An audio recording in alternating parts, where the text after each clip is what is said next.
Hi friends, నమస్తే. ఈరోజు story చాలా ఇంట్రెస్టింగ్గా ఉండబోతుంది. జీవన కూటని కనిపెట్టిన ఆనంది షాక్లో జీవన. మరి స్టోరీలోకి వెళ్లే ముందు ప్లీజ్ సబ్స్క్రైబ్ చేసి లైక్ చేయండి ప్లీజ్. చైత్ర శ్రీతన్కి ఫోన్ చేస్తూ ఉంటుంది. శ్రీతన్ ఫోను జ్యోతి చూసి శ్రీతన్కి తెచ్చి ఇస్తుంది.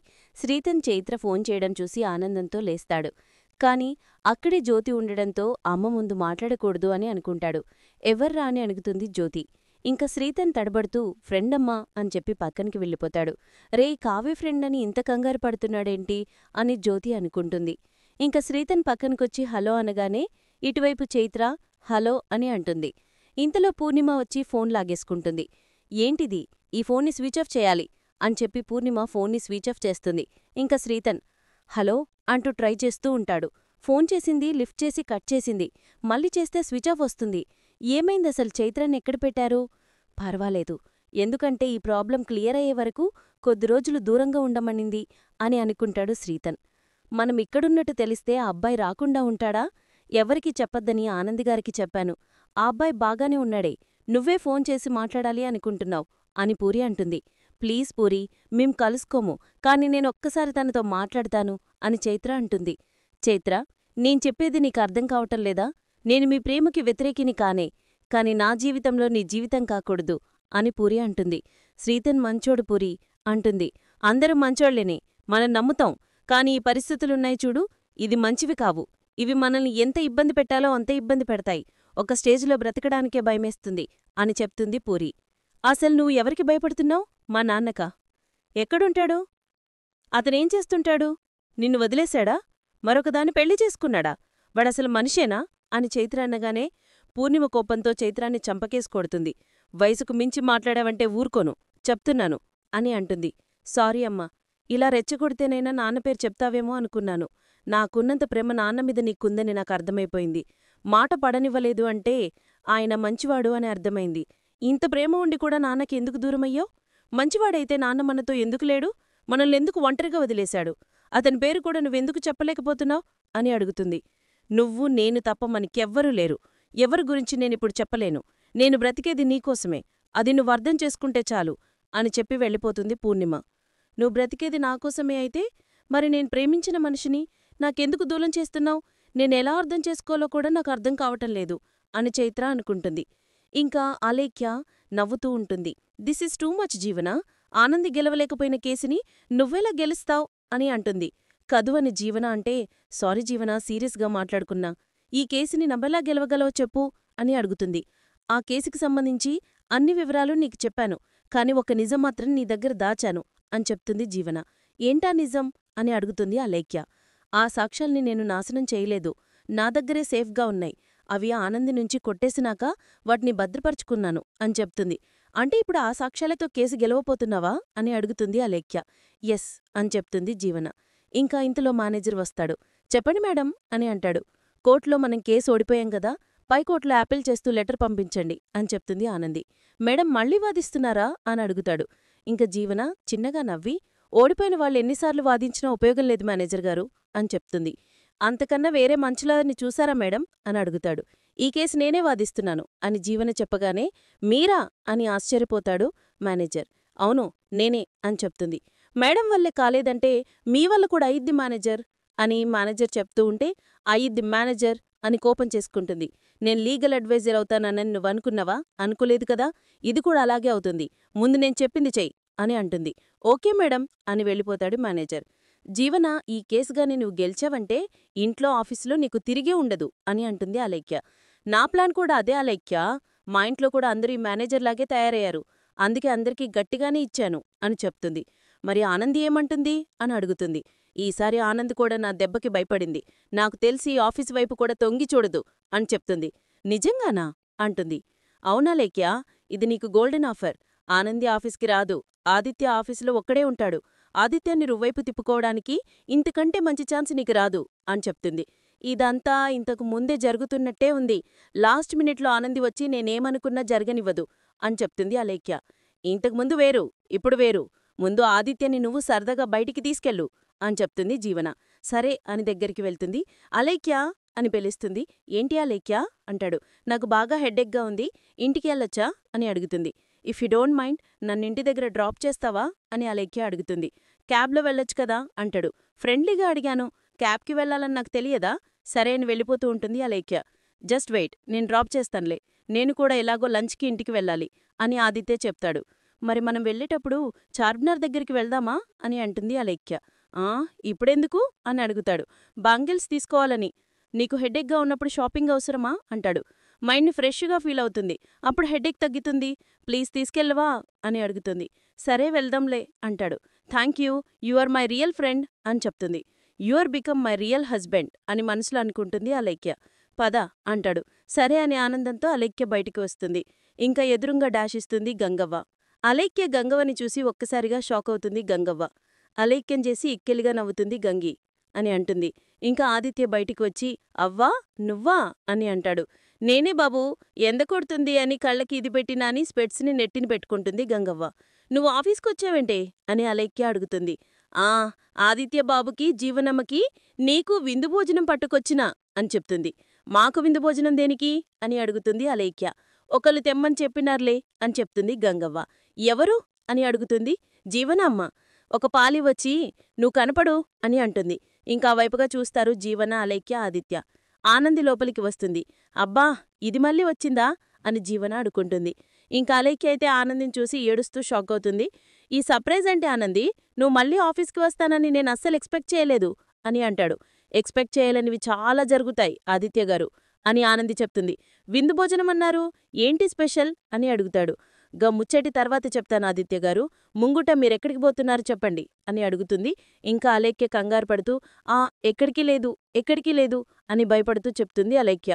ఎక్కడికి లేదంటావేంటి? మనం ఎక్కడికి వెళ్తున్నామో ఆనందికి చెప్పాలి కదా అని అంటాడు ఆదిత్య. ఇప్పుడు ఆదిత్య నిజం చెప్పితే ముసలిది నన్ను చావగొడుతుంది. అలేఖ్యకి బాగా హెడ్డెక్గా ఉందంట. ఆనంది నన్నింటి దగ్గర డ్రాప్ చేయమని చెప్పింది అని చెప్తాడు. అయితే ఇప్పుడు మీరు డ్రాప్ చేయడానికి పోతున్నారా అని అడుగుతుంది ఆనంది. చార్మినార్కి వెళ్తున్నాం అని చెప్తాడు. తలకాయ నొప్పుంటే చార్మినార్కి పోతారా అని అడుగుతుంది గంగవ్వ. చార్మినార్ తానికి ఛాయ్ తాగనికి పోతున్నారే అవ్వా అని ఆనంది అంటుంది. ఛాయ్ తాగడానికి కాదు అని ఆదిత్య అంటుంటే, ఊరికి అటువైపు నుంచి వెళ్దామన్నాను అంతే అని అలేఖ్య చెప్తుంది. ఊరికే ఏంటి అలేఖ్య, గాజులు కావాలన్నావు కదా అని ఆదిత్య చెప్తాడు. ఏంటేంటి బాబు నిన్ను గాజులు కొనమనిందా అని గంగవ్వ అంటుంది. నేను మామూలుగానే అడిగాను అని అలేఖ్య చెప్తుంది. గాజులు కొనమని మొగాడిని అడగాలి, దోస్తుని కాదు అని గంగవ్వ చెప్తుంది. మంచిగా చెప్పినావవ్వా, అలేఖ్యకి ఆదిత్యగారు మంచి దోస్తు అని ఆనంది అంటుంది. ఏదైనా అనుకుంటే చాలు దాన్ని నాశనం చేయడానికి తయారైపోతాడు అని జీవన అనుకుంటుంది. ఇంతకీ విందు భోజనం ఎందుకు తీసుకొచ్చారో చెప్పలేదు అని ఆదిత్య అడుగుతాడు. ట్విస్ట్ ఇప్పుడు రివీల్ చేస్తా, కొంచెం వెయిట్ చేయండి అంటుంది ఆనంది. అప్పుడే మేనేజర్ ఆనంది దగ్గరకొచ్చి, మేడం నమస్తే మేడం, యాక్చువల్గా మీతో కొన్ని విషయాలు చెప్పాలి అని ఏదో చెప్పబోతుంటే జీవన అడ్డుపడి, మేనేజర్ గారు ముందు ఆగండి, మీరు ఆనంది ఏదో చెప్తుంది కదా, ఆనంది నువ్వు చెప్పు ఏంటా ట్విస్ట్ అని అడుగుతుంది. ఈరోజు ఒక గొప్ప వ్యక్తి పుట్టినరోజు అని చెప్తుంది. ఎవరా గొప్ప వ్యక్తి అని అలేఖ్య అడుగుతుంది. అవ్వ నువ్వు చెప్పవా అని ఆనంది అంటుంది.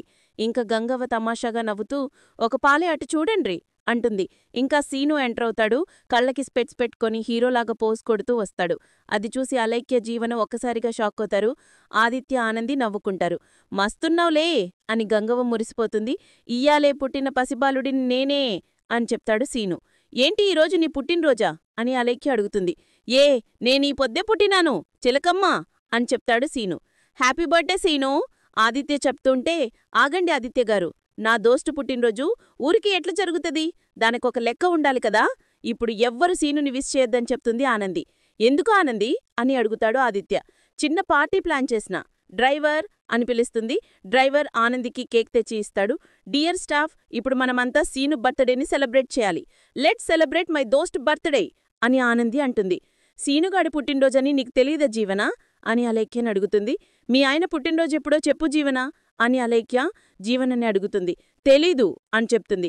మరి నాకెలా తెలుస్తుంది అని అలేఖ్య అంటుంది. ఇంకా కేకు మీద క్యాండిల్ వెలిగించి సీనుకి విషెస్ చెప్తారు. సీను కేక్ కటింగ్ చేస్తాడు.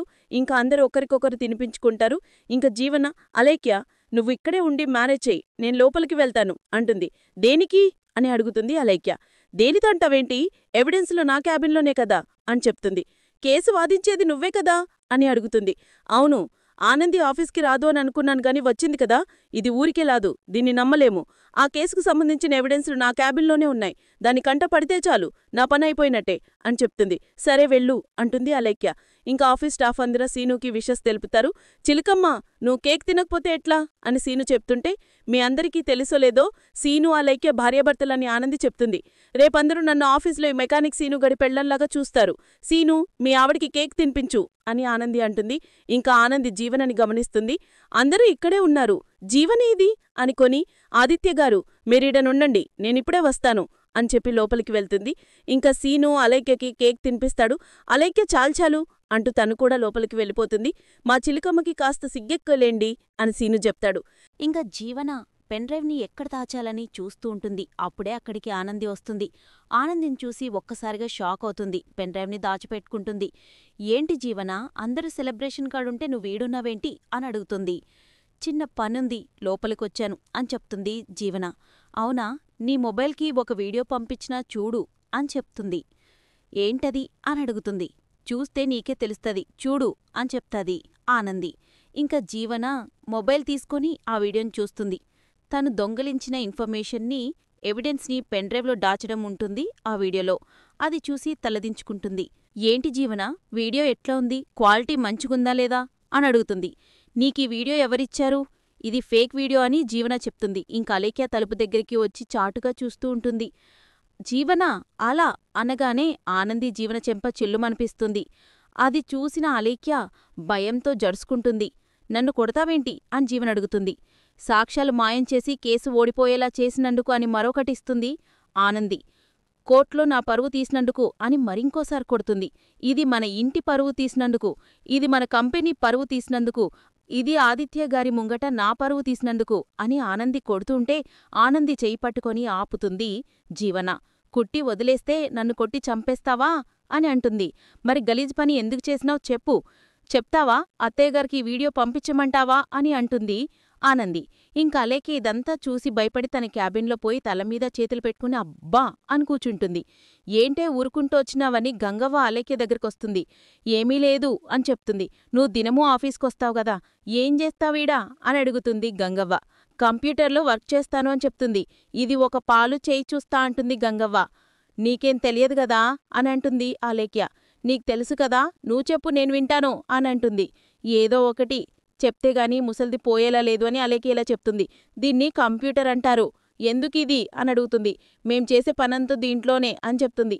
దీంట్లో ఏముంటుంది అని అడుగుతుంది గంగవ్వ. దీంట్లో అన్నీ ఉంటాయి అని విసుక్కుంటుంది అలేఖ్య.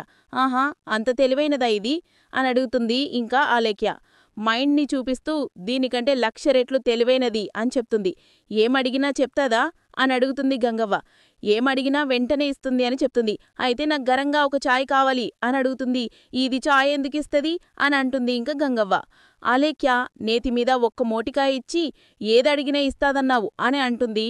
ఇలా కొట్టావేంటి ముసల్దానా అనంటే, కొట్టుడు కాదు, మంచిగా చెప్పకుంటే గుద్దుడే అంటుంది. ఈసారి మళ్ళా చెప్పు గంగవ్వ అంటే ఇవ్వదు, కానీ నీకంట తెలివైనదే, ఏదైనా అడిగితే వెంటనే చెప్తుంది అని చెప్తుంది. గట్లనా, గట్లయితే ఇప్పుడు అడుగుతా చూడు అని కామెడీ చేస్తుంది గంగవ్వ. ఇంకా ఆనంది జీవనని అడుగుతూ ఉంటుంది. చెప్పు జీవన, ఎంతసేపని నీకోసం వెయిట్ చేస్తాను, అత్తయ్య గారికి పంపించనా అని అంటుంది. వద్దుగుట్టి, ఎవరికి పంపించొద్దు అని జీవన చెప్తుంది.